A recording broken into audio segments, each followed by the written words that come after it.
खोपोलीमध्ये सरांचे 2 outlet होते. एक जे होतं ते शिवम कॉर्नर म्हणून होतं आणि दुसरं होतं जेपी पॅलेस. मग दोन्हीकडे आज व्हिजिटला सरांनी आपल्याला बोलवलं होतं.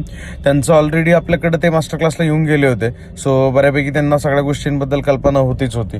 आणि मग आता तिथलच्या सगळ्या गोष्टींमध्ये अजून काही रिअरेंजमेंट करायचे होते आणि वाढवायचे होते. त्या संदर्भात त्यांनी आज बोलवलं होतं आपल्याला. मग त्यामध्ये डिटेलमध्ये चर्चा केली की शिवम कॉर्नरला काय काय चेंजेस करायचे, कशा प्रकारे किचन लेआउट असेल, कुठं कुठं किचन लेआउटमध्ये काय काय नवीन गोष्टी ऍड करायच्या, थाळी ऍड करायची होती. सो त्या हिशोबाने काय रेट असेल किंवा कितीला ते आपण विकायचं आहे, त्याच्यामध्ये साधारणतः काय काय मेन्यू गेले पाहिजे, यामध्ये डिटेलमध्ये चर्चा झाली. वास्तुअनुषंगाने काय काय चेंजेस आहेत तेही आपण त्यांना व्यवस्थित सांगितलं.